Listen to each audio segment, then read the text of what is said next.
안녕하세요. 바르고 따뜻한 오나치과 대표원장 조대현입니다.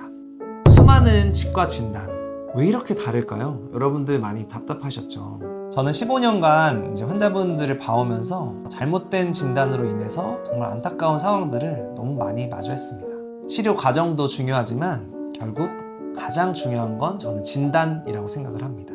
아무리 좋은 진료라도 진단이 잘못되어 있으면 결국의 진료의 결과는 산으로 갈 수밖에 없기 때문입니다. 정말 감사하게도 저희 치과는 이런 점들 때문에 전국에서 환자분들이 와주시고 계시고, 또 저는 이런 노하우들을 알려주기 위해서 치과 의사들을 대상으로 강의도 하고 있습니다. 이제 치과 진단 엑스파일에서 여러분들께 믿고 맡길 만한 진단의 기준을 제시합니다. 오늘 보여드릴 케이스는 앞니가 부러지셔서 그런 상실감을 갖고 저희 치과를 내원해 주셨던 환자분의 케이스인데요. 보시면 환자분의 이제 CC는 식사하다가 앞니가 갑자기 부러졌어요 라고 오셨고요. 이제 보시다시피 오래된 브릿지를 사용하셨던 분이셨어요. 여러분 혹시 이런 브릿지나 크라운 치료를 하셨을 때 보통 예상 수명을 얼마 정도로 생각하세요? 저희 치과에 오셔서 정말 많은 분들이 물어보시거든요. 원장님 이거 이렇게 한번 치료하면 얼마나 쓸 수 있어요? 이게 두 가지의 팩터가 이제 작용을 하는데, 첫 번째는 당연히 저희가 치료를 할 때 굉장히 신경 써서 섬세하게 잘 해드려야겠죠. 그래서 이제 온전하게 치료가 나왔다고 했을 때, 두 번째는 환자분께서 이걸 얼마나 잘 관리해서 써주시냐도 굉장히 중요한 요소입니다. 그래서 이제 두 개가 잘 맞아 떨어졌을 때 보통 이제 저희가 말씀드리는 수명은 7년에서 10년 정도라고 말씀을 드리는데, 사실 이것보다 훨씬 더 오래 쓰시는 분들도 많아요. 근데 한편으로는 또 훨씬 더 짧게 쓰시는 분들도 많거든요. 그래서 제대로 된 치료를 받으시고, 그다음에 여러분들께서도 잘 관리를 해주셔야지 오랫동안 잘 쓰실 수 있는 그런 보철물이 완성이 됩니다. 자, 이제 오늘 케이스로 다시 넘어가 보면, 기존에 이제 뿌리를, 이제 환자분의 뿌리를 3개를 쓰시고 거기다가 이제 치아를 묶어서 5개를 만들어서 이제 사용을 하시던 분이셨어요. 아마 식사를 하시다가 갑자기 앞니가 이제 부러지시면 굉장히 당황하셨겠죠, 그죠? 이 환자분이 저한테 이제 저희 치과에 오셔가지고 말씀해 주셨던 것 중에 가장 중요한 것은, 자기 이거 빨리 좀 회복 좀 해달라. 사람들 만나는데 이렇게 하고 다닐 수는 없지 않냐, 이렇게 말씀해 주셨거든요. 일단은 뿌리 상태를 한번 보시면, 뿌리가 2개는 이제 너무 많이 상해 있어요. 치아 뿌리가 너무 많이 상해 있고, 이제 하나는 색은 비교적 괜찮은데 치아가 이제 부러져 있는 그런 상황이죠. 보통 브릿지라는 치료를 오래 쓰시면 이제 안에 접착제로 브릿지를 붙이게 되는데, 어떤 곳에 있는 접착제가 먼저 녹아요. 먼저 녹고, 예를 들면 이분 케이스 같은 경우는 이 2개를 싸주고 있던 이제 브릿지가 먼저 녹은 거거든요, 접착제가.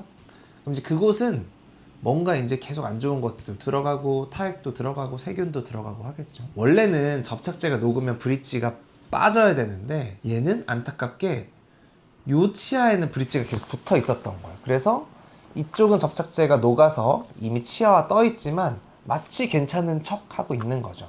이제 그런 상황에서 그러면 얘 혼자 치아가 달려서 5개의 치아가 이 뿌리 하나에만 붙어 있게 되는 거예요. 이제 그렇게 오랫동안 힘을 받다 보면 이 치아만 이렇게 부러지는 현상이 생기는 거거든요. 그래서 전형적으로 지금 보시는 것처럼 접착제가 녹아서 뭔가 썩은 치아와 혼자 너무 힘을 받아서 부러진 치아, 보통 이런 식으로 상황을 겪으면서 치과에 내원하시게 됩니다. 저희가 이 부러진 이제 브릿지 치아의 상태도 좀 보려고 했는데요. 이게 내면이거든요. 속면인데 보시면 치아들을 다 물고 이제 브릿지가 깨져 나온 거죠. 이 치아들은 보면 많이 이제 사가 있었고, 이제 치아들도 많이 약해져 있었던 것을 볼 수 있습니다. 저희가 여기서 계획했던 치료법은 이제 앞니를 5개를 수복을 해내야 됐고, 또 이 환자분께 가장 중요했던 것 기억하시죠? 바로 치아를 좀 넣어드리는 그 포인트를 생각을 해서, 일단 뭐 뿌리를 살렸을 수 없었던 상태였기 때문에 이제 임플란트로 진단을 냈고요. 저번에 이제 제가 설명드렸던 것처럼 치아가 없는 개수보다 있는 개수가 많아야 되거든요. 우리가 5개의 치아를 회복을 해놔야 되니까, 만약 이제 2개의 임플란트만 쓴다면 이제 2개의 임플란트로 없는 3개의 공간까지 이제 회복을 해내야 되기 때문에 너무 많은 힘을 받게 되는 거죠. 임플란트는 3개를 사용을 했고, 가짜 치아 2개를 넣고, 그래서 총 5개의 치아를 회복을 하는 식으로 진단을 내리고 당일에 바로 진행을 하셨습니다. 보시는 것 같이 이렇게 3개의 임플란트를 식립을 했고요. 그 위에다 바로 이제 어떤 치아를 넣을 수 있는 구조물을 넣었어요. 구조물을 넣었고 이제 실제로 수술 직후에 구내를 보시면 이런 식으로 돼 있는 거거든요.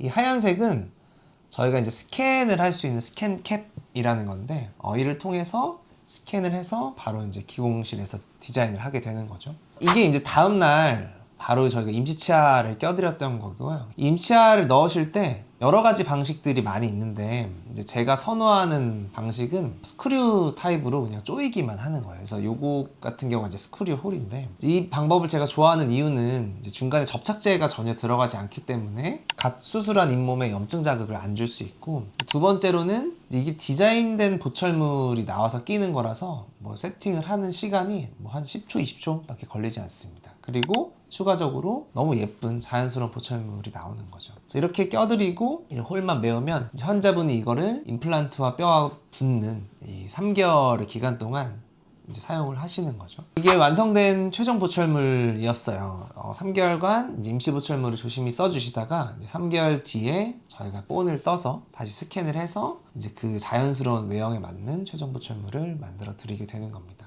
일단 환자분께서는 이렇게 이제 바로 다음 날부터 임시치아를 넣어드릴 수 있었기 때문에 자기 뭐 사회생활 하거나 사람들을 만날 때 걱정 없으시다고 굉장히 좋아하셨던 기억이 있고요. 제가 굉장히 좋아하는 진료예요. 제가 좋아하는 진료고, 보통 이제 저는 환자분께서 저희 치과를 나가실 때 앞니가 없는 상태로 내보내드리진 않거든요. 어떠한 방식을 통해서라도 좀 심미적인 앞니를 넣어드리려고 하고, 뭐 예전에 코로나 시기에는 뭐 마스크를 쓰고 다니시는 분들이 많아서 괜찮았지만 이제 요새 같은 시기에는 앞니 없이 사실 밖에 돌아다니는 거 쉽지 않으니까, 그래서 이렇게 앞니를 바로바로 넣어드리는 치료를 하고 있습니다. 오늘 보여드린 케이스처럼 당일에 치아에 남은 뿌리들을 빼면서 뼈 이식도 같이 하고 임플란트까지 심고 거기에 이렇게 치아까지 올리는 작업이 그냥 쉬운 난이도의 작업은 아니에요. 보통 이런 것들을 발치 즉시 임플란트 혹은 뭐 이미디엇 로딩이라고 하는데, 제가 이제 이 치료를 하기 위해서 좀 여러 가지 디지털적인 부분도 있고, 또 원내에서 저희가 기공사 선생님들과 함께 실제로 바로 디자인을 해서 이제 3D 프린터로 출력을 하는 이런 작업을 하고 있거든요. 제가 이 치료를 좀 많이 좋아라 하고 많이 환자분들한테 권해드리는 이유 중에 하나는 이 앞니가 사실 너무 중요해요. 너무 심미적으로도 중요하고 한 사람의 이제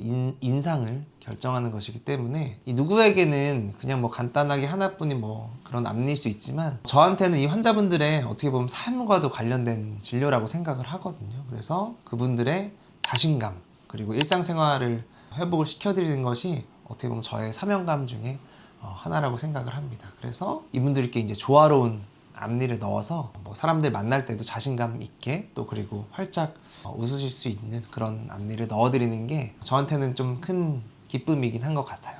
앞니 하나가 누구에게는 굉장히 작은 일일 수 있지만 환자분께는 이런 자신감과 행복입니다. 저희는 단순한 보철물이 아닌 이 환자의 삶과 자신감을 회복시켜 드리는, 그럴 수 있는 진료를 하는 것이 목표입니다. 오늘 온화한 치과 생활 진단 엑스파일 준비한 내용은 여기까지였고요. 다음번에 좀 더 유익하고 여러분들이 더 궁금해할 만한 그런 내용을 갖고 찾아뵙도록 하겠습니다. 오늘 영상 좋으셨다면 구독, 좋아요 부탁드리고요. 다음번에 더 좋은 주제로 찾아뵙도록 하겠습니다. 경청해주셔서 감사합니다.